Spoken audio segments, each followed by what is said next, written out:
¿Qué tal? ¿Cómo están, amigos y amigas de esta comunidad? Como siempre, un gusto, como siempre, un placer aquí, por supuesto, en este espacio de la querida, admirada Sasi Alejandre, Armas de Destrucción Masiva, en donde seguiremos platicando, abordando, pues un tema, querida colega, que te has convertido ya en una voz de referencia, una voz de profundidad y que como siempre te agradezco estos minutos y que engalanes este canal. ¿Cómo estás? Muy bien, gracias, Jesús. Oye, pues a ver, platiquemos un poco. La semana pasada hablábamos precisamente de este ataque por parte de Estados Unidos, de este secuestro de Nicolás Maduro, que en su primera instancia ante el juez dijo, soy inocente y soy el presidente de Venezuela, marcando una distancia tangible con todos los demás personajes a los que se han involucrado. Se cae esta acusación del cártel de los soles, como se esperaba, y de repente en toda esta semana vienen algunas reacciones, lo hemos comentado tú y yo, tímidas en muchos sentidos, sí de condenar, pero a la vez como de no extralimitarse para no hacer enojar al señor de la Casa Blanca, en donde sí hay una condena en la ONU, en donde sí se exige el respeto a a la soberanía venezolana, particularmente de México, Brasil, Colombia, Uruguay, España, si no mal recuerdo. Y en ese marco se dan declaraciones muy puntuales de Estados Unidos, esas declaraciones donde este Stephen Miller abiertamente dice, señores, somos una potencia hemisférica, una potencia militar, así nos vamos a comportar. Trump tira cualquier maroma de derecha al decir, señores, esto es por el petróleo, aquí no nos importa nada. Y la gente está en la calle, querida. Venezuela está en la calle, Europa está en la calle, América Latina sale a la calle, México, hoy lo vimos, tú estuviste ahí, sale a la calle. ¿Cómo vamos entendiendo este proceso por parte de la Casa Blanca y cómo se va incrementando el riesgo para toda América Latina después de que Trump incluso dice voy por los cárteles por tierra?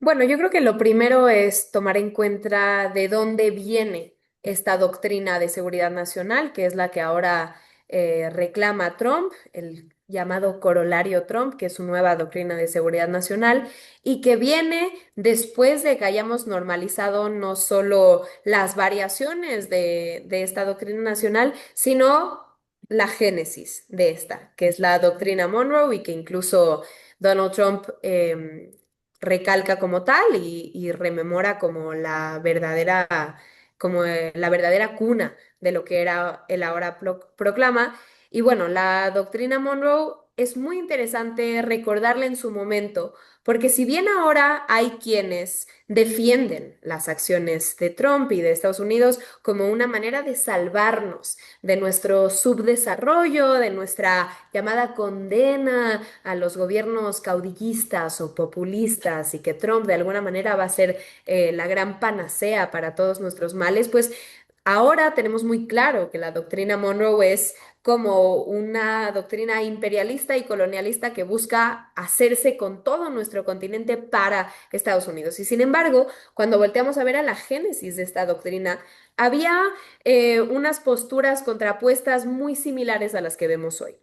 Y es que cuando se propone esta doctrina, en primer lugar, se propone como algo más bien libertador, como una manera de que Estados Unidos, como una suerte de hermano grande de los demás países de América, nos salvara de una intervención posterior por parte de Europa, lo que en ese momento era el gran imperio, que no era aún Estados Unidos, sino que era todavía Europa. Los territorios latinoamericanos recién emancipados del imperio, sobre todo español, y algunos que Estados Unidos había metido mano directamente para ingerir en ese proceso de independencia, cortarlo y adueñarse, cooptar esos procesos. Entonces, la génesis de esa doctrina Monroe en los primeros momentos, pues tenemos que ver dos países clave. Es Cuba y es México. Por un lado, tenemos en Cuba que el proceso de independencia que venía gestándose por bastantes años y que José Martí había sido una pieza clave, pero que sigue y continúa después también de su muerte. Entonces lo que vemos es que cuando está muy cercano a concebirse, a finalizarse ese proceso de independencia, es que Estados Unidos lo observa desde lejos y encuentra en él una oportunidad perfecta para entrar y servir como una suerte de intermediario entre España y Cuba.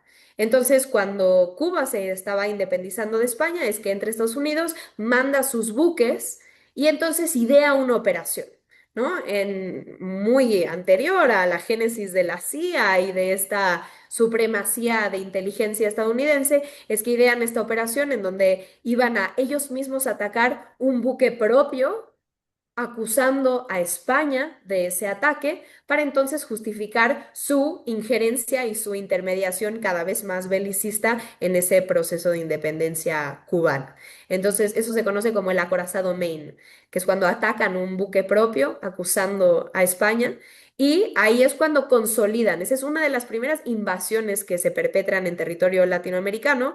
Y por eso Cuba, por eso la revolución cubana es tan significativa de los procesos emancipadores de América Latina, porque Cuba, asimismo, fue uno de los primeros países que fue invadido por Estados Unidos. En este tipo de artimañas que luego nos recordarán muchísimo a el cuento de las armas de destrucción masiva con Irak y ahora, y luego podemos hablar de eso, del cártel de los soles con Venezuela. Entonces, por una parte fue eso y por otra parte fue la llamada guerra de Estados Unidos con México, en donde Estados Unidos, de una manera otra vez muy similar a lo que pasa hoy día con Venezuela, entra en territorio mexicano, se hace con estados completos de la República, con ciudades enteras, se hace con Veracruz, se hace con la ciudad de Monterrey, se hace con la capital, Ciudad de México, se hace con Palacio Nacional. Y es en esa negociación en donde se hace con parte de territorio mexicano para su propiedad. Entonces retira sus fuerzas y ahí es como en ese proceso de un antecesor del Realpolitik que se hace con parte del territorio mexicano. Entonces, de ahí viene la doctrina Monroe que vemos hoy día y que ya normalizamos desde ese momento que hubo un proceso de movilización y de lucha social en contra de esa doctrina de seguridad nacional y que sin embargo se ha perpetrado por debajo de las sombras y sin nombrarse como tal durante todos estos siglos y durante todas estas décadas. Ahora la única diferencia es que se proclama de manera directa. Entonces Trump es, bueno, simplemente una continuación del imperio. Y eso tengo muchos problemas cuando la gente llama a Trump como el monstruo o el individuo que nos va a llevar al acabose, al apocalipsis, porque no es tal. Trump no es un individuo. Trump es la personificación de un imperio que está en una fase de descomposición que requiere un personaje como Trump para llevarlo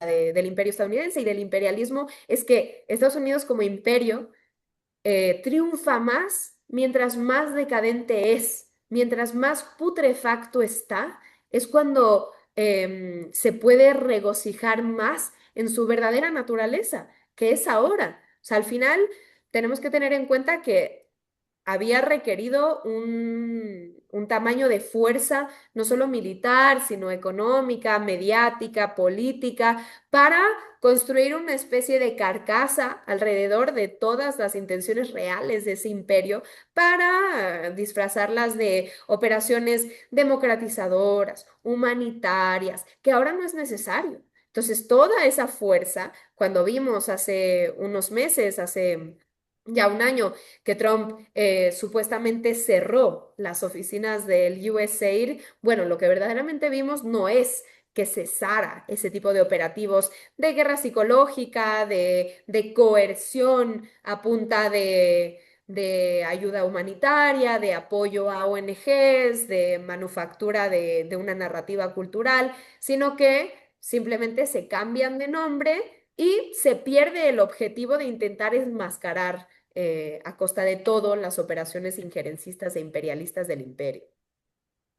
Oye, ahorita que mencionabas precisamente, Trump representa a este imperio en decadencia, que ha instrumentalizado el tema del narcotráfico durante toda la vida para precisamente llevar a cabo acciones injerencistas, y ahora se topan con este cuento del cártel de los soles que se cae por sí solo y que haciendo un poco de historia resulta que sí existía, pero eran los comandantes generales del gobierno anterior a Chávez, que derrocó Chávez precisamente, un gobierno ultraconservador, un gobierno represor, un gobierno vinculado con la CIA y con la DEA para traficar la droga desde Venezuela a Estados Unidos con el amparo del propio Estados Unidos. Bueno, sí, lo que conocemos hoy y que es relatado por el propio Departamento de Justicia de los Estados Unidos, así como sus medios afines, que históricamente lo han sido, sobre todo The New York Times, que es el medio que rompe esta noticia en este contexto. Y bueno, lo que sabemos es más bien que el Cártel de los Soles es y siempre fue, dicho con sus propias palabras, una creación mediática. Y lo que dicen es que fue un concepto que fue creado por unos periodistas completamente amarillistas en Venezuela durante los años 90, es cierto, antes de que llegara Chávez al poder, pero sí es cierto que se empieza a construir ese relato, sobre todo al llegar Chávez, porque desde ese momento identifican que es la vía para intentar deslegitimar el proceso revolucionario chavista y nunca se refieren, y esto lo dicen tácitamente, tanto en el reporte del Departamento de Justicia estadounidense como en el artículo oficial del New York Times, que nunca se refirieron a un cártel tal cual dicho, un cartel oficial, sino que se referían a ciertas prácticas de algunos oficiales del gobierno venezolano o del ejército venezolano que podían ser vinculadas a algún tipo de narcotráfico, de actividad ilícita o de clientelismo. Usan esa palabra. Entonces, no es un cártel como tal, sino que es en inglés, el New York Times lo dice, es un slang, o sea, es como una forma de decirlo, es un término coloquial en el que se puede como ejemplificar esto, sobre todo en los medios y para parecer todavía más amarillista. ¿Y por qué se llama Cártel de los Soles? Bueno, porque utilizan el símbolo que portan los generales venezolanos en la solapa en forma de sol y entonces usan eso para decir Cártel de los Soles. Y bueno, esto se genera en la prensa amarillista venezolana porque también hay que tener muy claro que una de las principales maneras de golpear a Chávez en los primeros años de la Revolución Bolivariana fue precisamente desde los medios. O sea, cuando ocurre el golpe de Estado de 2002 contra Chávez, es cuando no solo la élite, no solo las élites eclesiásticas, no solo la gente de la embajada, tanto estadounidense como española, se vuelca en contra de Chávez, sino que también tiene a esos medios en contra. Y es porque él lleva apenas un par de años siendo presidente y todavía no había hecho esa revolución cultural que permeara todos los espacios políticos e inherentemente políticos, aunque no lo sean abiertamente, de el país de Venezuela. Entonces es precisamente en ese golpe cuando hay una crónica excelente que hace Ernesto Villegas, que es el actual ministro de Cultura de Venezuela, pero que en ese momento era reportero y era reportero para un medio chavista y para un medio opositor. Entonces es muy curioso la doble crónica que hace, que al final él tiene muy claras sus convicciones, pero lo que le exigen estos medios. Entonces él relata en esa crónica que se llama Abril Golpe Adentro, donde habla del golpe de Estado y cuenta que mientras estaba ejecutando el golpe, mientras Chávez estaba siendo secuestrado, por esas fuerzas de seguridad traidoras de Palacio de Miraflores, la televisión no estaba mostrando esas escenas. Estaba mostrando otra cosa, estaba mostrando telenovelas. ¿Por qué? Porque querían, pues, obviar que estaba ocurriendo ese hecho. Querían eliminarlo de la conciencia colectiva, de la memoria popular. Entonces mostraban otra cosa. Cuando en Venezuela, según la ley, es obligatorio que los medios, tanto públicos como privados, muestren cuando es un mensaje de gobierno. Entonces, incluso cuando Chávez estaba dando mensajes, no lo mostraban. Y cuando la ley se les iba encima, mostraban la telenovela y en un cuadrito pequeñito mostraban o el golpe de Estado o a Chávez, pero sin sonido.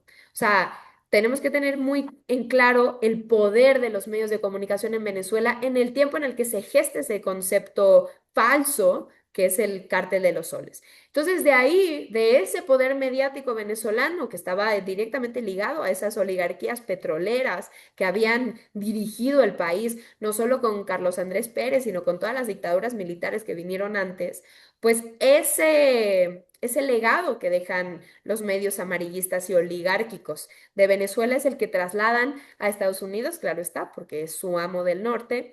Entonces es que empieza a permear en la sociedad y sobre todo en la inteligencia estadounidense, suena como un término pues muy útil para sus operaciones con Venezuela.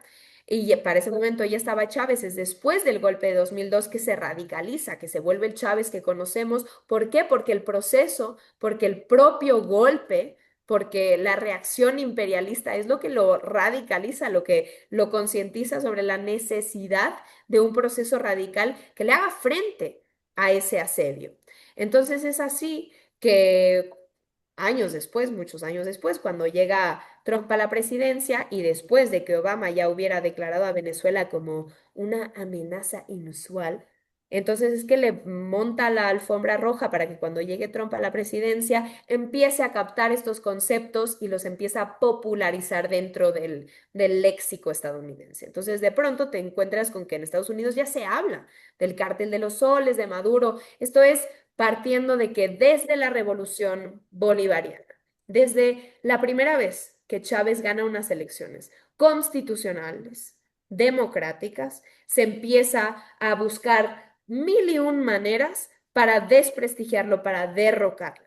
Y por eso es que hemos visto que durante toda la revolución, ya sea con Chávez y después con Maduro, pues han habido golpes económicos, de bloqueos, golpes mediáticos, golpes psicológicos, cognitivos, para volcar la prensa y la opinión pública, la opinión internacional en contra suya. Entonces, ya que se populariza ese término con el primer gobierno de Trump, pues digamos que no ejecuta una acción, pero sí la quiere ejecutar. Entonces ahí vemos cuando se crean este tipo de videojuegos en donde ensayan un golpe militar en contra de Caracas. Hay series, creo que se llamaba Jake Ryan o algo así, Mm. que era una serie en donde literalmente la Fuerza Delta y Estados Unidos buscaba invadir Caracas. Ese era el planteamiento de la serie. Pero después, bueno, digamos que con Biden se relaja un poco las medidas y ahora en el segundo término de Trump, pues te encuentras con que tienes a un Marco Rubio de jefe de Estado en donde, en secretario de Estado, en donde, bueno, él, porque él mismo es un gusano cubano, tiene esa necesidad, no digamos moral, sino personal, de perseguir a todos estos procesos de izquierda. Entonces reviven este término. Y lo más fuerte es que lo usan como base jurídica para el caso contra Maduro. Cuando, si vemos el enjuiciamiento, cuando vemos las causas por las que se le acusan, pues tenemos posesión de ametralladoras. Cuando ya me dirás tú qué gobierno del mundo no tiene posesión de ametralladoras. Y precisamente siendo acusados de eso por un gobierno como Estados Unidos, en donde vende ametralladoras como si fueran caramelos, cuando lo venden en el Walmart, cuando cada casa americana tiene por lo menos una. Entonces, bueno, esto lo vemos muy claro. Hay por una parte el cargo de posesión de ametralladoras y por otra parte conspiración para posesión de ametralladoras. Y esto es porque sabían que si uno de los cargos era ser el líder del Cártel de los Soles y sabían perfectamente que era un cargo inventado, que no existía tal cosa como el Cártel de los Soles, bueno, tenían que tener otros cargos que pudieran sostenerse en el tiempo para que no pareciera un juicio absolutamente de mentira. Entonces, el Cártel de los Soles, lo más fuerte de todo esto es que Trump hace tan solo unos meses lo designa como una organización terrorista. Esto es primero el Departamento de Tesorería y luego el Departamento de Estado de Marco Rubio. Y no es un grupo que exista. ¿Y qué significa que no existe el Cártel de los Soles? No solo significa que los 100 asesinados en la invasión y bombardeos militares sobre Venezuela fueron asesinados a sangre fría, sino que también significa que los 110 asesinados en las lanchas en los mares Caribe y Pacífico latinoamericanos, que ojo, no solo eran venezolanos, sino que eran colombianos y eran mexicanos, fueron también asesinados a sangre fría. Entonces, si acaso en todo esto, el que va a terminar enjuiciado, el que va a terminar condenado por la justicia no va a ser Maduro, va a ser Trump. Oye, querida, finalmente, y que no puedo dejar de preguntártelo porque también has estado muy activa en ese punto, los vendepatrias. ¿Qué lleva a una persona a vender su patria, a entregar su patria, a legitimar incluso este tipo de invasiones, de injerencias, de ataques, aplaudir cuando Trump habla de entrar a México? ¿Cómo catalogamos este tipo de personajes? Ya mencionabas, y coincido plenamente contigo, a un gusano como Marco Rubio. ¿Qué lugar le damos a estos personajes en medios de comunicación, en la población civil y sobre todo, tristemente, aunque tal vez más lógico por toda la historia que hay, desde la clase política? Bueno, esto no es para nada nuevo. Esto lo hemos visto durante toda la historia. Si vamos tan solo a la historia reciente en el Plan Cóndor sobre América Latina, no hubiera ocurrido ni la mitad de los horrores que se perpetraron durante ese tiempo si no hubiera sido por los latinoamericanos que vendieron sus patrias y que vendieron a su pueblo y que vendieron a su familia a Estados Unidos. Pero incluso si vamos un poco antes, incluso si vamos a otros sectores, o sea, si vamos al holocausto nazi, no hubo judíos que comerciaron ni que hicieron negocios con los nazis, por supuesto. Incluso para la creación de Israel se negoció con los propios nazis. O sea, esto siempre ha existido.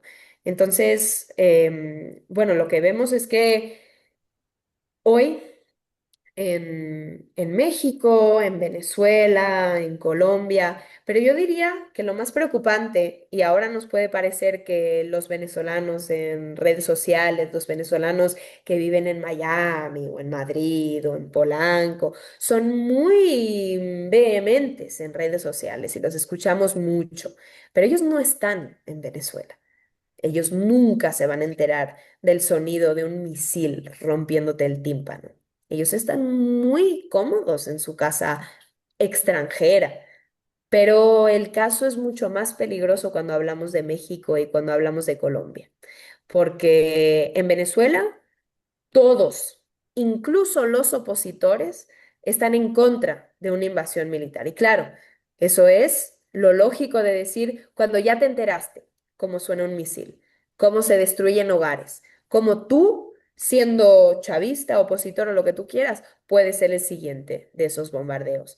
Pero en México no tenemos esa unidad popular, esa unidad nacional. Aquí sí que hay personas dentro del territorio mexicano que piden una intervención extranjera. ¿Y por qué? Bueno, pues lo piden por el narco.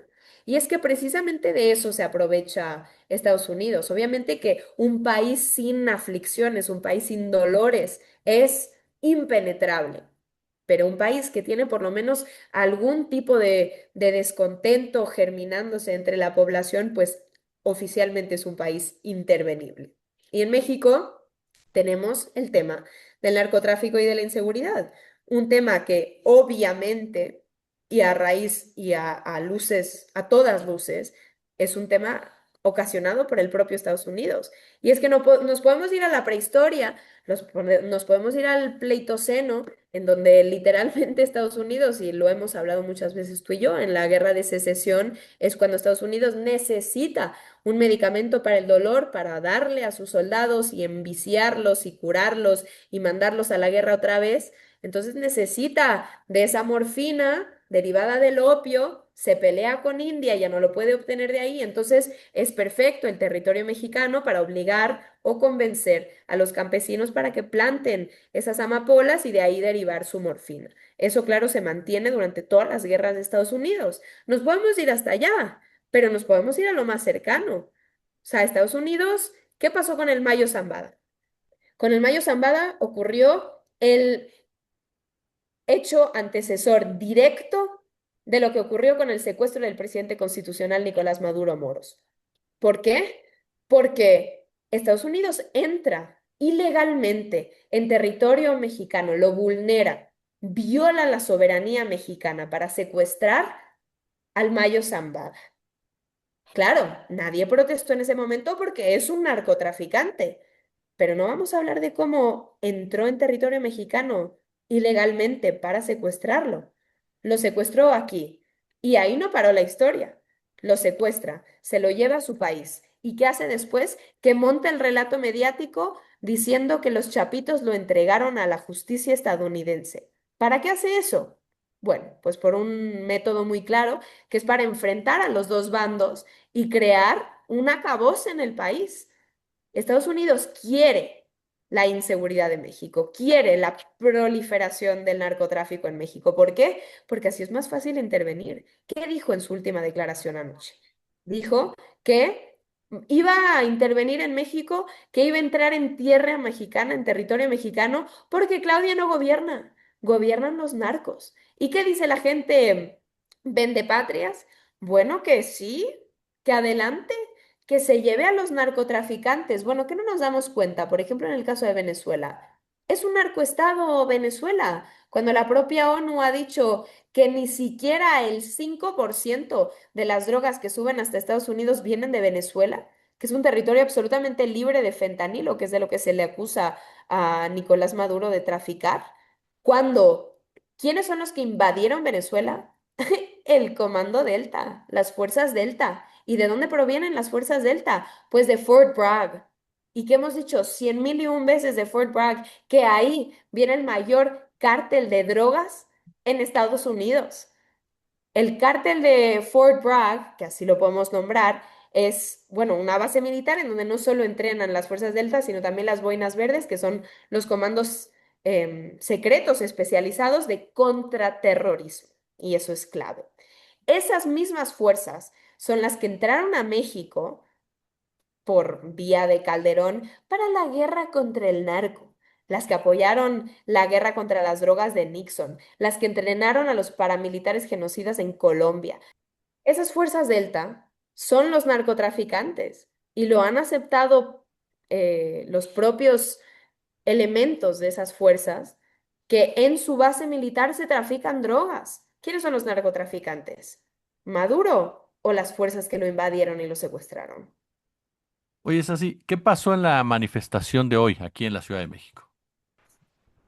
Bueno, lo que vimos hoy fue una manifestación absolutamente masiva. Todavía no tenemos los números exactos de la cantidad de gente que acudió a la manifestación, pero tenemos tomas aéreas en donde se ven cantidades que van desde el Ángel hasta el hemiciclo Juárez, que se renuevan y que van hordas de gente.